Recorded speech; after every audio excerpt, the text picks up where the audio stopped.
น้องบ่เล่าหน่อยกว่าสนะ เพิ่นกับพานคือกันนั่นแหละเก็บขึ้นไป50โอ้ โอ้น้องแก เอาได้กับใบ50นะน้องนะ ตรงกันเลยบ่ฮะ คนละอันนั้นจิ๊กไปซื้อยังแหละหักราคาเครื่องนะ70,000บัดติหนีไว้ติหนีเขาไว้ กันเมื่อคืนนี้ได้ นี่ก็บ่ถึกแล้ว บัดติหนีเลยได้มันสิไปถึง 70ตัน50ตัน วันนั้นบ่เป็นเลขเด็ดแท้เนาะ ก็เด็ดเลย ตัวเด็ดตัวดีเลยนะ ของเฮาเพิ่นลงมาอีกนะ ฮะ เนาะ 10 ตันบ่ บ่ฮอด 40บ่หรือ30 30 30 70เล็กป่า ตรงกันแล้วเนาะ 30ตัวเดียว โอ้ หาใช่ว่าบอก เอาก็บ่เล่าความพันเนาะ มีกระบอกอันนี้ บอกตะเลขซื้อ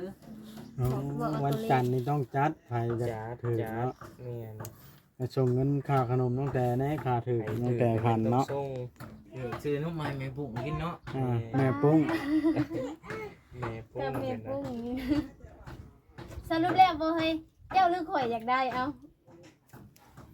มาคุยกันเบิ่ง คุยกันเบิ่ง บ่เฮ้ยเจ้าหรือข่อยอยากได้ เสียถามโผล่ อย่าลืมกดติดตามเพื่อเป็นกำลังใจให้ผมด้วยนะครับทุกคนขอบคุณมากๆครับ ตกพี่น้อยตอนนี้น้องแต่ก็สบายดีน้องแต่ สบายดี สบายดี ลือกันจิโทรหาพ่อบ่เดี๋ยวนี้ ว่าน้องแต่ ยังโทรอยู่จ้ะ น้องบอยกำลังโทรได้ฮะครูสิโทรปรึกษาพ่อจ้อยพี่น้องเลยเนาะ ติดแล้ว มีแนวสิถามมาแหละเพิ่นก็ได้น้องเพิ่นก็ได้ อืม ไปถามพ่อปรึกษาพ่อหั่นนะแต่ว่าโทรบ่ติดตอนนี้เออ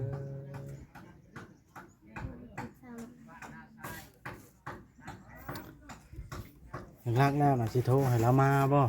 คือว่าจะก้อนราคาเบียร์บ่หรือว่าราคาเบียร์ สิโทรถามมึงก่อน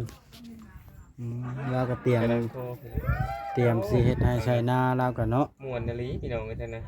บ้านน้องแต่ โทรบ่ติดเลย มื้อนี้ อ้าว ทีมงา ติ น ด สายแก้วก็มาลา ติดต่อบ่ได้เลยเนาะ ติดต่อบ่ได้ เพราะว่าพ่อจ้อยกับแม่มดนี่ใช้โทรศัพท์เครื่องเดียวกัน บ บ่ อกอ่ะ แม่กับโทรศัพท์น้องนี่แหละ โอ้ใช้เครื่องเดียวกัน เป็นโทรศัพท์ของน้องแต่เครื่องเก่าพี่น้องเนี่ย ก็ติดต่อเราบ่ได้ก็จักนั้นเว้ากันคือเก่าแล้วเนาะ แม่นจะคมว่า อืม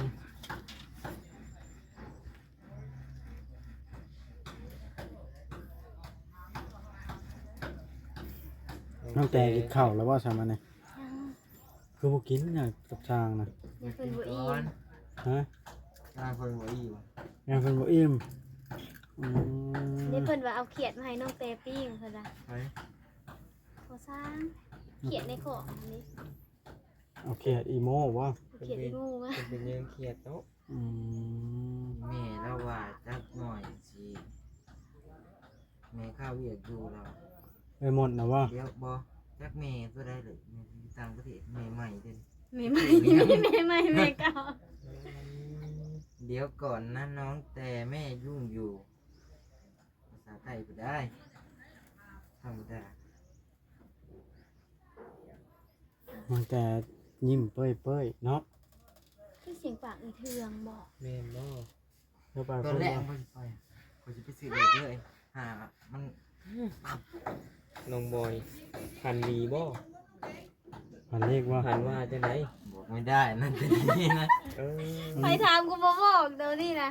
อ้าวเลขบ่ได้ออกมานี่ วัน มันผิด อาทิตย์เออแม่นเสาร์อาทิตย์บ่ได้ออกได้น้องบอย ยามัน มันจันทร์ มื้อวานนี่เด็กไทยเนาะ อื่นๆเลย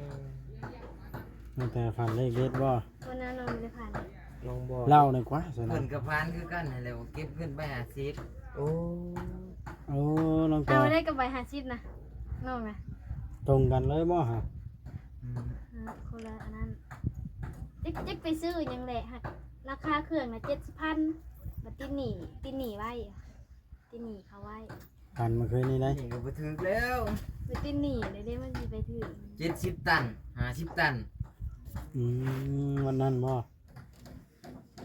เป็นเลขเด็ดแท้เนาะ ก็เด็ดเลย ตัวเด็ดตัวดีเลยนะ ของเฮาเพิ่นลงมาอีกแล้ว ฮะ เนาะ อ่า 10 ตันบ่ บ่ฮอด 40บ่หรือ30 30 อ่า 30 70เล็กป่า ตรงกันแล้วเนาะ 30ตัวเดียว โอ้ เออ หาใช่ว่าบ่บอก เอาก็บ่เราก็พันเนาะ มีกระบอกอันนี้ บอก ซื้อ ตะเลขซื้อ อ๋อวันจันทร์นี่ต้องจัดไผจะ จัด ถือ จัด เนาะ แม่น ไปส่งเงินค่าขนมน้องแต่แน่ค่าถือน้องแต่พันเนาะ ส่ง ซื้อน้องไม้แมงปุ่งกินเนาะ แม่ปุ้ง แม่ปุ้ เติ ง มเมี เห็ ย น ปุ้ นะ งนี่สรุปแล้วบ่เฮ้ยเจ้าหรือข่อยอยากได้เอา มาเจอกันเบิ้ง คุยกันเบิ่ง บ่เลยเจ้าหรือข่อยอยากได้ เป็นถามผัวผู้ใดได้เป็นคนอยากได้สงสัยว่าอยากได้น้ำกันเบิดซอย สมมติว่าสิขอถามแค่สมมติเด้อในความรู้สึกส่วนตัวเนี่ยอยากได้ยิงหรือชาย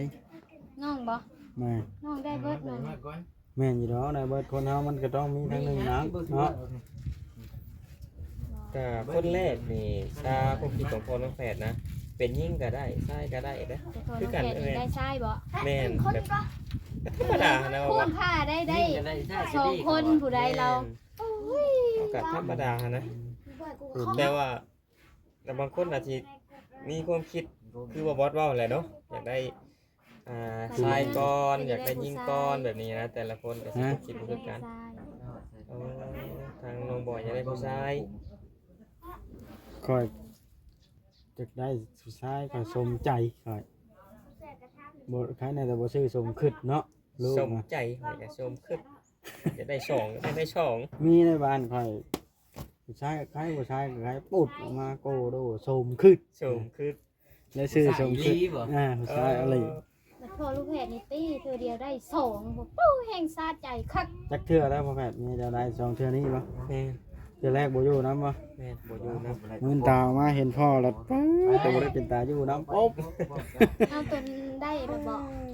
ของนี้ นั่นจังกงมาพ่อลูกแพทย์ว่านะจังเอาเนาะ เขาเอาเปิด ได้บุตรวิทย์เอาอื่นออกมามื่นตาเบิ่งเห็นหน้าเป็นพ่อลูกแพทย์ปุ๊บเขา ยั ก็ ง ได้ บ่ทันในมื้อตาใช่ไหม จักเดือนซะ ยังบ่ฮอดเดือนครับออกมาพอดีเสียก็เลย อืม ก็อยู่มาหลายปีเติบ อันนี้ก็กลับคืนมาเกิดได้2บาท น้ำโอยเพิ่นตื่นเต้นสิได้โทรศัพท์บ่ วันถามเบิดมื้อน้อยเนาะ มานี่ยังเบิดมืออีกแล้ว เพิ่นต้นถามอีหยังก็เฮ้ยบอกว่าซื้อเพชรนี่สิเฮ็ดในใดสิตั้งในใดบ่เฮ้ย โอ้ยคนลงผ่าน โอ้ย โอ้ยคนหนงทาง ชื่อเพจว่านะเตรียมชื่อเฟซบุ๊กไว้แล้วว่า เพิ่น ไง คิดไว้เองได้นะ คือว่าบ่ธรรมดาเนาะ แม่น ตั้งแต่หัวยังอารมณ์ดีตั้งแต่มันเนาะ แม่น อันน้องหน้าบูดว่านี่กะ น้องแต่ร่มดี น้อง เป็น แต่ พิ ห เศษ น้าบูด อ่า อืม ไปตามอากาศเนาะน้องแต่เนาะ วัน มันอากาศเย็นมันก็ พ่อลูกแพทย์ ดี ป้าไปหาอันแม่น้องเทพก็พ่อยมานี่ใกล้ๆนี่ จังหน่อยก่อน กินข้าวกินน้ำแล้วก็เนาะ แม่ พาแม่น้องเทพนี่นะพาทางดำนะ จะไปอยากไปนำเราบ่ ไปบ่ ไปเปิดหูเปิดตาเนาะ ชาวเอ็มจังหน้าสิไป ไปบ่ เบิ่งบรรยากาศบ้านแม่น้องเทพ อยู่ทางคุณบ่เข้าไปทางงานเวียดตามนี่ แม่นแล้วเนาะพ่อลูกแพทย์ แม่ โอ้ได้ลูกแพรเอื้อนพ่อ ยืม ลู ร ก ถ แพร ยนต์ เล ซื้ ย อ เนาะ ก่อน เขาขึ้นอยู่แบกใจปั๊บให้พ่อลูกแพรพ่อลูกแพร อืม น้องบอยก็ต้อง รุ่นไปดิ สบาย น้ ดี องบอยเนาะ ซื้อน้ำบ่ สบายดี สบายดี โอ้ยมาซื้อน้ำ เอาหมวกคอยจกออกป้าไว้หน่อยเด้อยายมันเต้นตกอ่ะ ทางบ่าวบอยทางน้องบอย จะ เพิ่ ได้ น บ่ไปบ่มันงู น้องบอยก็จักว่าสิได้ชองบ่จักรุ่นเอาได้น้องบอย ว่าดอกตั้งแต่ตัวน้อยๆตั้งจะเป็นท้องแพทย์ บ่ฮู้แล้ว หัก ตอนแรกข่อยก็บ่ได้นั่นไหนข่อยก็ว่าผู้เดียวได้ ทองเรา เข้าไปหาหมอผู้ใด มันมี เพิ่น สอ ว่าง มี ไหม สองแม่น อ๋อเจ้าสิบ่ตื่นเต้นเพราะว่า ตื่นเต้นหั่นแหละ มองตา ตอนแรกก็ว่าผู้เดียว หากว่าพื้นแผดก็เนาะแบบถ้าแม่นว่าแผดยิ่งทรายนี่ก็หายากเนาะ บ่ได้ยากในบ้านคอยมีสองคู่ บ้านคอยมีกูนึงก็คือแม่คอยเอง โอ้ เพราะว่าแม่เพิ่นมีลูกแผดใด ซับยิงซับทรายกะอันนี้ แต่ว่าใส่กันแห้งยิ่งกว่าแห้ง โอ้ ต้องดูแลนะไม่ว่าอยู่ในท้องเราก็ต้องดูแลแบบว่า ไปหาหมอตลอดแบบว่าให้เพิ่นตรวจเบิ่งเด้ว่าผู้ใดบ่แข็งแรงเพราะว่าสิมีผู้ใดผู้หนึงบ่แข็งแรงส่วนหลายถ้าว่าเฮากินอาหารบ่ครบมันนะ มาบ่ไทยน้ำหมด รถมาสิได้ว่าพื้นอันนั้นเนาะ แม่น สงสัยบ่บอสนี่อยากได้ผู้เจ้าได้แต่เบิ่งเราเมื่อยเราสิเมื่อปั๊มลูกน้ำเมียเรา มาแล้วคอยพอละได้สองคนแล้วคอยก็ได้ กะสามบ่แผดเลยเนาะม กำกันได้ลูกคอยนะ ยิงชายเนาะ แต่ยังบ่เคยเห็นน้องลูกชายแล้วเนาะเอามาลิ้นนี่เด้อ มันหมูม้ามันใหญ่ละ10 ปีแล้วมันแล่นลิ้นมันไปลิ้น บวมเลยเนาะ อ่ะ10 ปีบ่แม่นว่าได้10 ปีคือสิฮู้พวกอือ อันหยัง บ่าวเอ็นนะบ่าวเอ็น กบกล้วยน้องแต่ อ๋อ มุนบ่เห็นเฮ็ดแล้ว บ่าวเอ็นเหยียบกล้วยน้องเต๋บ่าวเอ็นเหยียบกล้วยน้องเต๋ โอ้ยวิทย์ได้ ตายทางไหน เมื่อแล้วนอนเมียเลย อันนี้ สู้ มอง ว่า แก้มองหน้าผากแล้ว กินฮอดเมียล่ะ มาอีกบ้า เมื่อ มาครับแล้ว5 โมง มายังหาโมงนะ เรียกเพราะว่า มาเรียนตัว น้องแต่อย่าหันหน้านี้สัมภาษณ์พอลูกแพทย์มีหยังถามน้องเพิ่นบ่ จะคิดถามอย่างนี้พอน้องแปดก็ได้ จะปีแล้วลูกเจ้า 5 ปี ใหญ่แล้วเนาะ แม่น ปี4 เดือน ปีสีมานี่ก็6 ปีละ ตื่นเต้นบ่น้องแต่สิมีลูกคือพอลูกแพทย์นะ ก็บอกเลยก็ธรรมดา ก็ธรรมดาจ้ะเพราะว่า ค น้อน ง ที่ตื่นเต้นนี่คือผัวได้ส่วนหลายเห็นเนาะตื่นเต้นบ่น้องบอยพอน้องแปดตื่นเต้นนะ ตื่นแล้วลูกเต้นนี่บ่หรือว่าอะไร แบบดีใจนะเรียกว่าเฮา ตื่นเป็น จะ เต้น ได้ดีใจว่าง่ายซะ อืม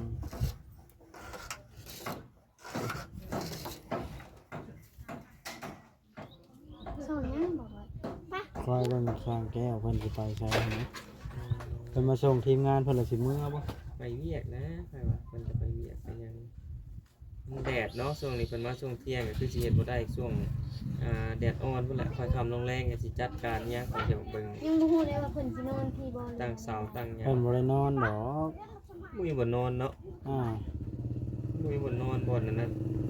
เพราะว่า มันบ่ได้ไกลปาน บ่ ใด ได้ นะ ไก่ปานใดเพิ่นลัดมาบ้านบ่บอสนี่เนาะ บ้านเราตรงนี้ เพิ่งมางิ้วออกมานี่ครับ มาล่ะอ้าวพอเทืองยังไปใส่มานี่เนาะ คุณเอิ้นมันดึกโดด มีคนหลายแล้วปุ๊บเนาะมันนี่เงือดน้องแต่แห้งเลยนะ เงียบยังอีกเลย ฮะ เงียบยัง พร้อมแล้วบ่สมมติว่ามันมีถามอะไร ถามพ่อบ่มันก็บ่ได้พร้อมเนี่ยน่ะมีก็เอาบ่มีก็ย่าหั่นนะมันก็ดีเบิดสองอย่างหั่นนะมีก็เอา มีก็ดีบ่มีก็บ่เสียใจเนาะ มันก็ ซี่เพิ่นคอมเมนต์มาหลายเม่นแล้วว่าตั้งแต่เพิ่นได้กินยาอยู่บ่เพิ่นว่าบ่เคยกินยาจักเทื่อ บ่กินนะ ก็แต่อยู่กันมายังบ่กินจักเทื่อบ่เออ แสดงว่ายังบ่แท้ปานใดทำไมนะมันเจอพอลูกแพทย์เนาะเมียเรานะลืมกินน้ำคืนนี่พอลูกแพทย์นะ พอเรื่องใหม่ซะขอเรื่องแม่ โอ้ยออกไปตัวที่ หยอกพอลูกแพทย์เนาะหยอกแห้งโคตรเลย กระเป๋าพ่อลูกแพทย์นี่ตื่นกระเป๋าจะได้ มีต้องห่วงแล้วกระเป๋าเพิ่น เบิ่งกระเป๋าจังน่ะคือมาแปะเลย มันบ่ได้มีเพียงให้ ปุ๊บปุ๊บ ขาดพร้อม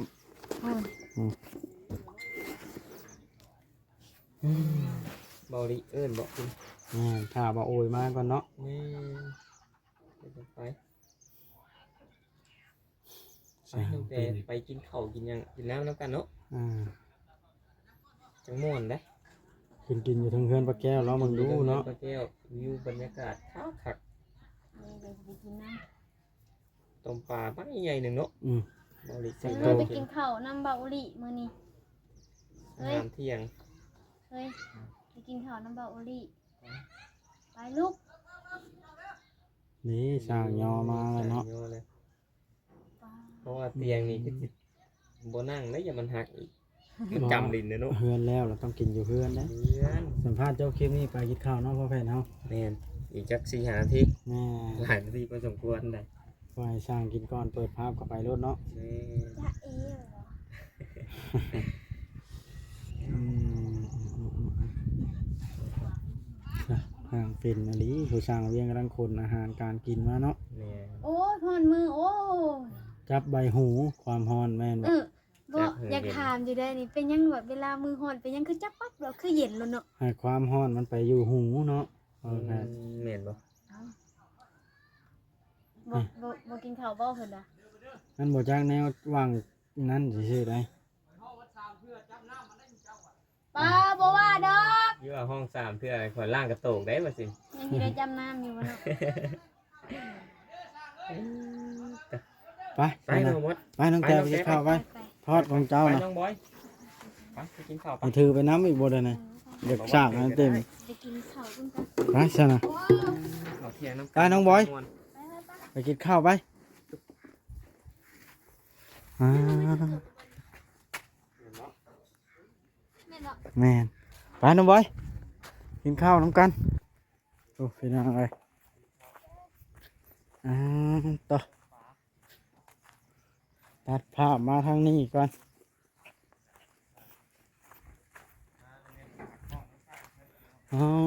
ต่อสบายดีเด้อทักทายเบัดสุคนตัวเป็นอะไรเนาะกินข้าวกินน้ำแล้วบ่ทางนี้ เรียบร้อยแล้ว แม่น ได้หยังมายอมมานี่ มานี่นะ แม่นแม่น ทอดปลาน้ำพันเวียดนั่นแหละ เอา มันไวเนี่ยมันอยากกินข้าวเด้ เพื่อสิเฮ็ดรู้ใช่ว่ามันอันน่ะซ่า เดี๋ยวป้าจะไปกินข้าวน้ำกัน กินข้าวแล้วบ่ แม่น อยากแล้วกินอิ่มแล้ว อิ่มแล้ว เอากินเพื่อนได้กินเพื่อนได้ ได้ก็จะกินโลโลเด้อ โอเคโอเคโอเค แม่น โอเคโอเค ไปเดินกันละไปน้องแต่ไปกินข้าว ไปกินข้าวกัน มาเด้อน้องบอยมากินข้าวเด้อ บ่เอาดอกไม่ได้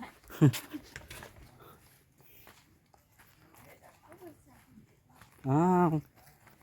น้องแต่สิมากินน้ำปลาแก้วบ่เราจะขึ้นกินน้ำช่าง กินสั่งแหละ น้องแต่สิมากินข้าวน้ำแล้วขึ้นเฮือนได้บ่ล่ะ ไม่ได้กินเลยเด้อเป็นส่งกัน อ้าวบ่านี่ขึ้นเฮือนก็บ่ได้ ชื่อเก็บพัดให้พ่อลุงให้ได้เบาดิเบิ่งแน่นี่ชื่อเก็บพัดให้ลุงแน่ โอ้ยอันนั้นหาซื้อยากใครได้เด้อ โอ้ยให้จิไปหาได้ ของแท้เนาะลุงเนาะ โดย เขาตั้งบ่ได้พี่น้องไว้กล้องก็สิได้จบคลิปลงก่อนเด้อพี่น้องเอ้ยจังใดก็ได้คือสิบ่ได้เห็นภาพบรรยากาศตอน เห็นน้องโอ้ยก็มาแล้ว เอาโอเคพี่น้อง โอ้ เอ้ ย ย ขี่รถเอาบอสไปพี่น้องเอ้ยจอดโฮมนะ มาน้องบอยมากินข้าวน้ำกันก่อนกินละพอจอดโฮมข้างเฮือนละมันแดดใช่ได้ฮะ